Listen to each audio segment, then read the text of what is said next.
Hello YouTube, this is a Satsu 5. Thought I'd get this pouch out. This is something I keep in the safe. These are safe queens. They're gold pocket watches. Now they're not solid gold or anything. I think one's gold filled and one might be gold plated. But these are the pocket watches of grandparents. And this one is really dirty. I don't think it's, you can hear it squeak when you turn it. I don't think it's running. Definitely needs to be cleaned.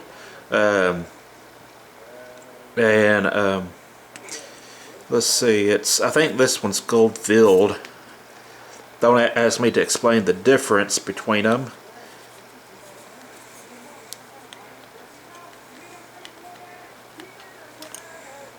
I love looking at watch movements. This one is beautiful. And there's the inside. I don't quite know what that means. I think it might be upside down. Ball model something. It says ball model. And I need to really get the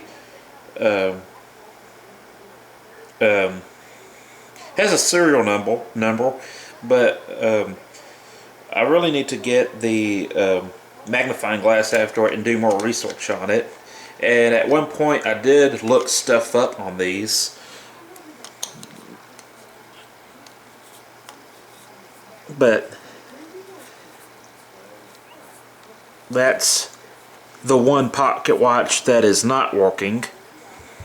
And this one, I actually wore this one. This one has a knife key fob, which I don't think the knife key fob is original to the pocket watch, although it seems to fit quite well. I actually think this is a railroad watch. And if I remember correctly, this is running. At one point it was running. See if I can get it to tick. And I might need to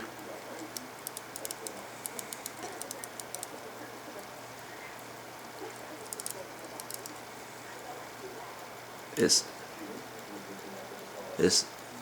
it ticking? Yep. Looky there. You can see the second hand ticking. This is an Elgin, and I think this is a railroad grade watch, which those are more sought after. And I think you actually have to take the back off in order to set it. These had safety mechanisms in it, so you had to really, let's see if I can find it here. No, you have to unscrew the top, but there's the movement. I love watching the escapement wheel. It's very mesmerizing to me. This one has a lot of jewels in it. Most pocket watches I think had around, they range from like 17, and this one's like a 23, I think, a 23 jewel. Which the more jewels in them, the more special they are. But they say 23 or more is kind of overkill. It doesn't really help the performance. It's just something special that they do that makes them more valuable. And but I love looking at that movement. I need to read the stuff on here. Has some numbers on the back. But I'm gonna attempt to assemble this. I want to show you the feature that makes this a real pain to set the time. And you unscrew the lid, or I don't know the technical term. I guess this would be the dial or bezel. I know a little bit more about pocket watches than I do. I mean, wrist watches than pocket watches. Let's see if I can find it. There it is. You move this right here, and it's hard to do behind camera. See that right there?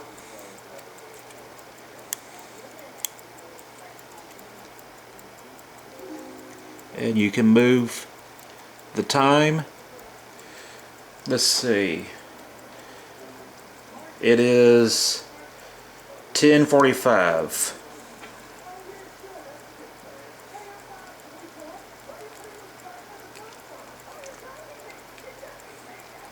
And I actually did carry this watch for a while.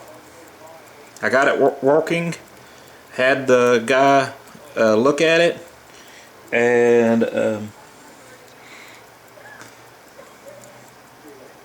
it was I actually wore it for a while.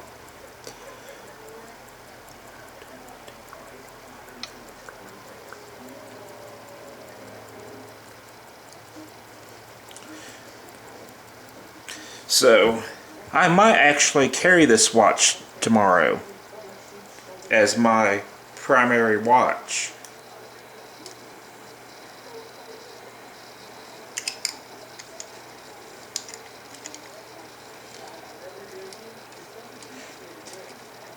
Make sure to get it wound up all the way. But yeah, this is a railroad grade watch, and that's one of the features of a railroad grade watch, which were some of the finest watches of the time.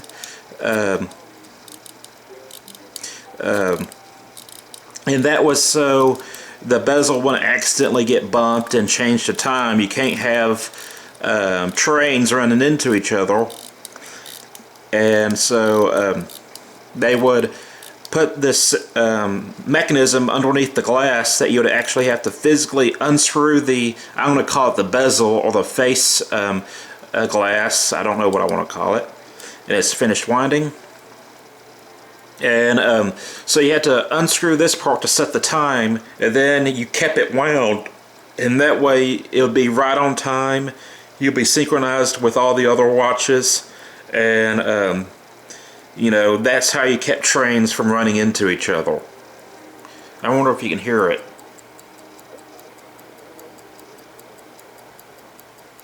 Yeah, I think I'm going to wear this tomorrow.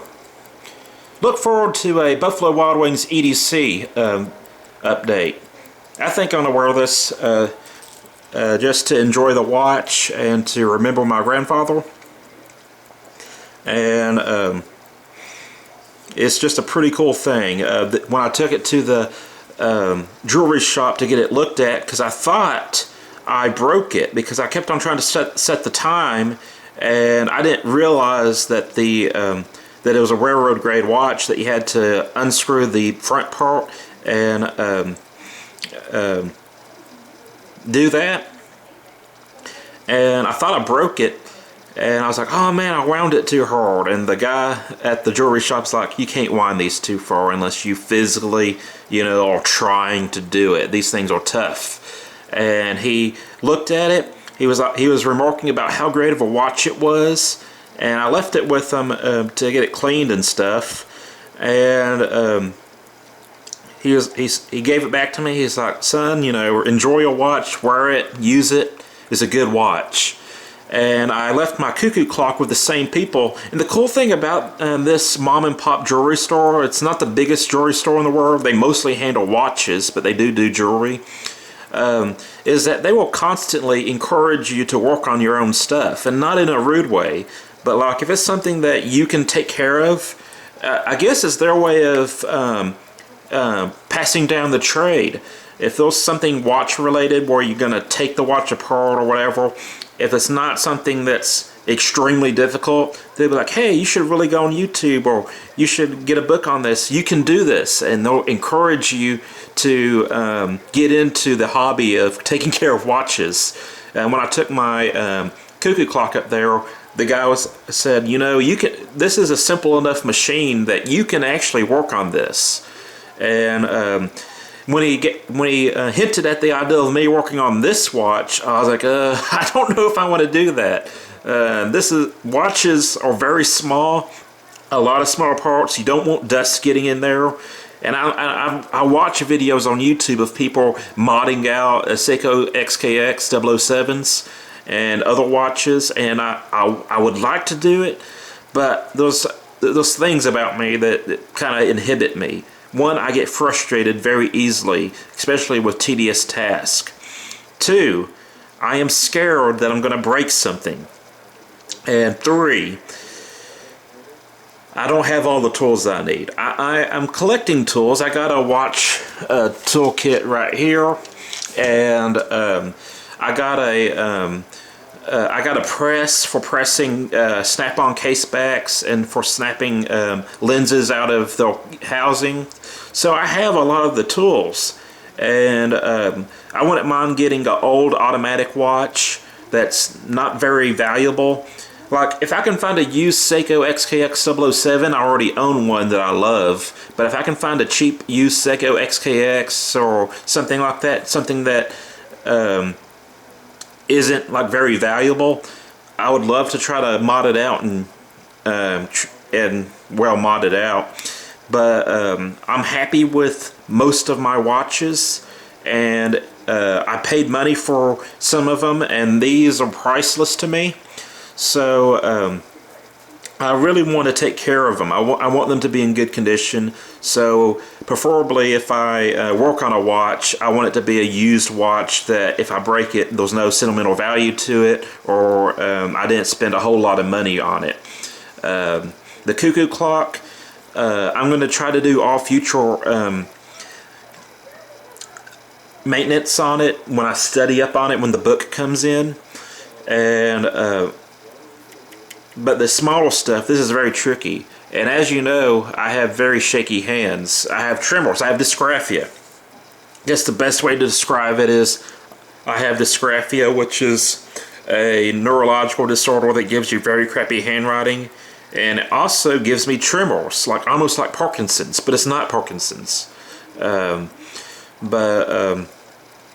So it's just very shaky hands, and I'm afraid that I might screw something up. But I thought I'd do a little show and tell. I actually have a magnifying glass on me. I'm not going to open the case backs up, but a little tip from me to you: if you ever work in a school environment, like if you work in maintenance, or if you work at a school, and this is not from my current place of employment, but if they're throwing away overhead projectors, take these magnifying glasses out of them. They're free, they're very good, and if they're throwing them away, they're free. I still can't read that. So smoky.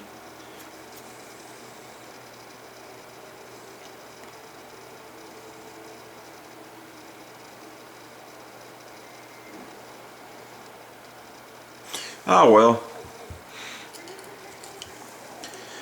I have another magnifying glass somewhere else, but I like these for starting fires, and they're really thick. And let's see if I have another one in here. Nope, I have another one someplace else. But anytime you see someone throwing away old overhead projectiles, try to snag these, because well, if they're throwing them away, that means they abandoned them, therefore they're free. And you can use them in your file kit, you can use them in the office. They're just really cool. But yeah, I'm kind of glad I took this out. I kind of feel like wearing it.